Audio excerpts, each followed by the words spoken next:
پانے کے لیے صدق دل سے نیک نیتی سے ان سے فائز حاصل کرنے کے لیے جان میں ادب طے کرتے انشاءاللہ وہ کامیاب ہوتا ہے. لیکن سوال ہمارا عجیب ہوتا ہے. صرف تجارت سے متعلق ہم سوال کرتے ہیں, کام کاج سے متعلق سوال کرتے ہیں. اس زمانے میں بھی ایک سائل نے ایک بزرگ کی بارگاہ میں حاضری دی اور حاضری کا شرف پاتے ہی اس کا سوال دیکھیے کتنا عجیب تھا. اس نے سوال کیا, حضور والا آپ ہمیں کوئی نصیحت فرما دیجئے, حضور والا کوئی عمل بتا دیجئے, حضور والا کوئی وظیفہ بتا دیجئے, حضور والا کوئی طریقہ بتا دیجئے جسے میں کرتا رہوں اور ہمارے مال میں برکت ہوتی رہے. جانتے ہو وہ انسان کیسا تھا؟ وہ چور شخص تھا, وہ چوری کرتا تھا, گناہ کرتا تھا, فسق و فجور کرتا تھا, غلطیاں کرتا تھا. لیکن اس اللہ والے کی بارگاہ میں جا کر سوال کیا کہ آپ بتائیے ہم کس طرح عبادات کریں یا کوئی نصیحت فرمائیے. اس اللہ والے نے جواب دیا, سنو تم جو کام کرتے ہو کرتے رہنا, تمہارا جو بھی ٹھکانہ ہے وہ اس انجام میں لگا رہنا, لیکن ایک کام کرو, جب نماز کا وقت ہو تو نماز پڑھ لیا کرنا, نماز کبھی چھوڑنا نہیں, نماز ترک مت کرنا. نماز پڑھنے والا خدا سے قریب ہو جاتا ہے, نماز پڑھنے والا اللہ کا تقرب پاتا ہے. نماز کبھی ترک مت کرنا. جہاں بھی جس کام میں لگو, سفر میں رہو, حضر میں رہو, ہمیشہ نماز پڑھتے رہنا. جانتے ہو پیارے اسلامی بھائیوں, اس شخص کے دل میں یہ بات نقش کر گئی اور یہ جان لیا, یقین کر لیا کہ میں جو کام کرتا ہوں کرتا رہوں گا, لیکن جو چوری ہے وہ بھی کروں گا, گناہ ہے وہ بھی کروں گا, لیکن استاد کے حکم سے, پیر کے حکم سے نماز بھی پڑھتا رہوں گا. ایک دن ایسا ہوا کہ وہ شخص چوری کے ارادے سے کسی کے گھر میں داخل ہوتا ہے, چوری کرنا چاہتا تھا. مال و زر, درہم و دینار, سونے چاندی, روپے پیسے جو کچھ تھے تجوری سے نکالتا ہے, گٹھری میں سجاتا ہے اور یوں بھاگنا چاہتا ہے کہ نماز کا وقت ہوا. محلے کی مسجد سے مؤذن نے صدا لگا دی, اللہ اکبر. جب اس نے سنا تو پیر کی نصیحت یاد آ گئی کہ پیر نے کہا تھا جہاں رہو گے جب نماز کا وقت ہو جائے تو اللہ کو پکارنا اور اللہ کی بارگاہ میں جھک جانا, نماز پڑھ لینا. جب اس نے پیر کی نصیحت کو یاد کر لیا تو فوراً وہ مال و زر سامنے ہے, کانوں تک ہاتھ لے جاتا ہے اور اللہ اکبر کی صدائیں لگانے لگتا ہے. گھر والے دوڑ کر آتے ہیں, دیکھا مال و زر اس کے قدموں کے سامنے ہے اور یہ اللہ کو پکار رہا ہے. اندازہ کرو, جب یہ اللہ کو پکار رہا تھا لوگ قدموں میں گر جاتے ہیں اور کہتے ہیں یہ بڑا نیک انسان ہے, یہ اللہ والا ہے, آپ کی آمد کی برکت سے میرا مال چوری ہونے سے بچ گیا, آپ نہیں آتے تو مال چلا جاتا, حضور والا آپ کی آمد کی برکت سے میرا مال بچ گیا. اس شخص نے کہا سن لو,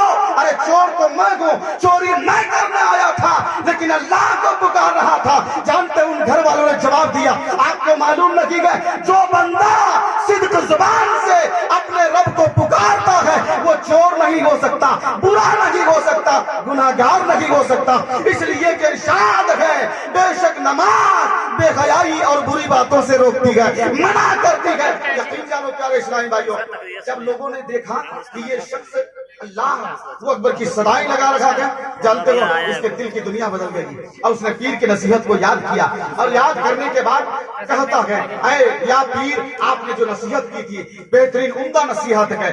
آج کی تاریخ سے میں چوری نہیں کروں گا, برا کام نہیں کروں گا, گناہ نہیں کروں گا, غلطی نہیں کروں گا, ہمیشہ نماز کی پابندی کروں گا. تو انشاءاللہ ان نیک اعمال سے, پیر کی نصیحت سے انسان کو فائدہ ملتا ہے. اور دوسرا رخ یہ ہے, اور تقریر کا اختتام ہے, دوسرا رخ یہ ہے کہ ایک سائل آتا ہے اور آ کر عرض کرتا ہے حضور والا تجارت میں بڑا خسارہ ہو رہا ہے, کاروبار میں بڑا نقصان ہو رہا ہے, حضور والا کوئی وظیفہ دیجئے, کوئی نسخہ دیجئے تاکہ برکت ہو جائے, دکان چل نہیں رہی ہے, کاروبار میں اضافہ, برکتیں سب آ جائے. جانتے ہو پیارے اسلامی بھائیوں اس پیر کا کیا جواب تھا؟ اس پیر نے پیار سے جواب دیا, سن لو پیارے, تم جو کام کرتے ہو کیا کون سا کام ہے؟ کہا حضور والا میں تجارت میں دکان کرتا ہوں, دکان میں سودا بیچتا ہوں. کہا سنو, جب تم سودا بیچتے ہو تو ایسا کرو جھکتا ہوا تولنا, یعنی جو چیز کو تم تولو گے وزن کرو گے اسے جھکتا ہوا تولنا, تھوڑا زیادہ دے دینا. جانتے ہو جھکتا ہوا تولنے میں کیا فائدہ ہے؟ اور پیر کی نصیحت ملاحظہ کریں. اس نے کہا, اس پیر نے جب وصیت کی, فرمایا, نصیحت کی کہ پیارے جب تم تجارت کرتے ہو, دکان میں سودا بیچتے ہو تو سنو کچھ جھکتا ہوا تولنا, کچھ زیادہ دے دینا, اللہ اس میں تمہیں برکت دے گا. جب اس نے اپنے دکان میں جھکتا ہوا تولنا شروع کیا تو لوگوں کا اضافہ کیا, لوگ زیادہ آنے لگے, کہ فلاں دکان والا زیادہ دیتا ہے, چلو اس کی دکان میں. اب لوگ زیادہ بڑھنے لگے, زیادہ سامان کی بکری ہونے لگی, مال میں اضافہ ہونے لگا. اب تم بتاؤ کہ اس کی برکت ہو رہی ہے کہ نہیں ہو رہی ہے؟ جب اس کی برکت ہونے لگی, اب اتنی برکت ہوئی کہ بتایا جاتا ہے کہ وہ جو سونے کا یعنی اس ترازو میں جو بٹکھرا تھا 100 گرام 200 گرام، آدھا کلو، 1 کلو کا جو بٹکھرا تھا اسے وہ سونے کا بنا لیتا ہے، اندازہ کرے سونے کا تیار کر لیتا ہے۔ اب اس خوشی کے مارے پیر کی بارگاہ میں جا کر عرض کرتا ہے کہ حضور والا آپ نے جو طریقہ بتایا تھا بڑا پیارا طریقہ تھا، ہم نے اس پہ عمل کیا، اتنی برکت ہوئی کہ یہ بٹکھرا میں نے سونے کا بنا لیا ہوا ہے۔ جانتے ہیں وہ پیر جلال میں آتے ہیں اور خفا ناراضگی کا اظہار کرتے ہوئے غضب میں مبتلا ہو کر آپ نے غضب میں ارشاد فرمایا، اے نادان سن لو، یہ سونے کا بٹکھرا جاؤ کسی دریا میں ڈال دو، سونے کا بٹکھرا کسی دریا میں پھینک دو۔ آج اگر کوئی پیر صاحب کسی کو ڈانٹ دے تو وہ اس پیر کو بدل دے گا، دوسرا پیر ڈھونڈے گا۔ اس پیر کا مزاج غلط ہے، چلو اب دوسرا پیر ڈھونڈو، اب اس کے مزاج میں کچھ تفاوت پائے گا تو اس پیر کو بدل دے گا، تیسرے پیر کو ڈھونڈے گا۔ انسان آج پیر کے مزاج کے مطابق نہیں چلتا بلکہ اپنے مزاج کے مطابق پیر ڈھونڈتا ہے، اپنے مزاج کے مطابق اللہ والوں کو ڈھونڈنا چاہتا ہے۔ یقین جانو پیر آقا ہوتے ہیں، پیر رئیس ہوتے ہیں، پیر قائد ہوتے ہیں، پیر رہنما ہوتے ہیں، اور جو رہنما کے ماتحت ہوتا ہے وہ دنیا میں بھی کامیاب ہوتا ہے اور آخرت میں بھی کامیاب ہوتا ہے، وہ آخرت میں بھی کامیاب ہوتا ہے۔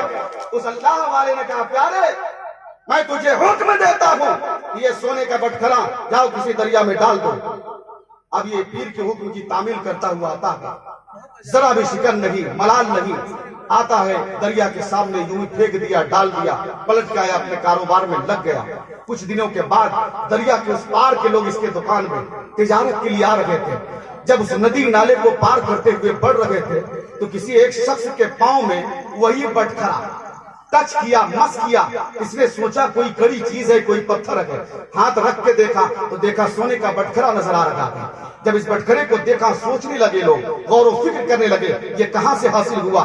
تمام کو یقین ہو گیا یہ فلاں تاجر کے دکان کا بٹکھرا ہے، ہم نے اسی کے دکان میں دیکھا ہے، اس کے علاوہ سونے کا بٹکھرا کسی کے دکان میں نہیں ہوتا، چلو واپس کر دیتے ہیں۔ اب یہ لوگ جاتے ہیں اور اس کے دکان میں واپس کر دیتے ہیں، پہنچا دیتے ہیں۔ اب اس شخص کو دیکھا نہ گیا، فوراً سونے کا بٹکھرا لیتا ہے اور ہتھیلی میں چھپاتے ہوئے سجاتے ہوئے اپنے پیر کی بارگاہ میں دوڑتا ہوا جاتا ہے اور جا کر عرض کرتا ہے، حضور والا بخدا جو آپ نے حکم دیا تھا میں نے تعمیل کی ہے، حضور والا آپ نے کہا تھا دریا میں ڈال دو، میں نے ڈال دیا، حضور والا آپ کے حکم کے خلاف عمل نہیں کیا ہے، میں نے چھپایا نہیں ہے، میں سچ کہہ رہا ہوں، میں آپ کا غلام ہوں، میں آپ کا شہدائی ہوں، میں آپ سے بغاوت نہیں کرتا، آپ کے حکم کی تعمیل کرنے میں کمر بستہ رہتا ہوں۔ یہ میرا ایقان ہے، یہ میرا ایمان ہے، یہ میرا اطمینان ہے، یہ میں مطمئن اور دلی قلبی کے ساتھ یہ عمل کرتا ہوں۔ حضور والا میں سچ کہہ رہا ہوں کہ آپ نے جو حکم دیا تھا یہ سونے کا بٹکھرا میں نے دریا میں ڈال دیا تھا، لیکن پتا نہیں مسافروں کے ہاتھ سے یہ بٹکھرا میرے ہاتھ میں آ گیا ہے، پلٹ کے آ گیا ہے۔ اندازہ کرو اب وہی پیر جو کل جلال میں تھے اب اپنے چہرے کو اٹھاتے ہیں، مسکراتے ہیں، چہرے میں بشاشت ہے، تازگی ہے، نکھار ہے، ہریالی ہے، زیبائی ہے، اور مسکرا کر وہ پیر جواب دیتے ہیں، سنو پیارے میں تجھے یہ بتانا چاہتا تھا کہ اگر حلال ذریعے سے کماؤ گے تو تمہارا مال کہیں نہیں جائے گا، دریا میں بھی ڈال دو گے تو وہ تمہارے پاس پلٹ کے آ جائے گا، دریا میں بھی ڈال دو گے تو وہ پلٹ کے تیرے پاس آ جائے گا۔ پتا کیا چلا اگر پیر کی نصیحت مل رہی ہے تو صرف دل سے اس پہ عمل کرو، انشاءاللہ تم کامیاب رہو گے۔ تعلیم چاہتے ہو تو مدرسوں کا دروازہ کھٹکھٹاؤ، تربیت چاہتے ہو تو اللہ والوں کی خانقاہ کو دروازہ کھٹکھٹاؤ، انشاءاللہ تم ہمیشہ کامیاب رہو گے۔ یا ایھا الذین آمنوا قوا انفسکم واہلکوا النار وقودها الناس والحجارہ علیہا ملائکۃ غلاظ شداد لا یعصون اللہ ما امرهم ویفعلون ما یؤمرون۔ اے ایمان والو بچاؤ اپنے آپ کو، اپنے اہل و عیال کو اس آگ سے جس کا ایندھن انسان اور پتھر ہوں گے۔ اس پر ایسے فرشتے مقرر ہیں جو بڑے سخت مزاج ہیں، نافرمانی نہیں کرتے اللہ کی جس کا اس نے انہیں حکم دیا، اور وہ کرتے ہیں جس کا انہیں حکم دیا جاتا ہے۔ یہی چند کلمات ہیں، استغفر اللہ ربی من کل ذنب واتوب الیہ، لا الہ الا اللہ محمد رسول اللہ صلی اللہ تعالی علیہ وسلم۔ قدرتیں پھر ساتھ ہوں پھر فطرتیں آزاد ہوں، بات بس اتنی سی ہے کہ مسلم تو بن جائے کوئی۔ السلام علیکم۔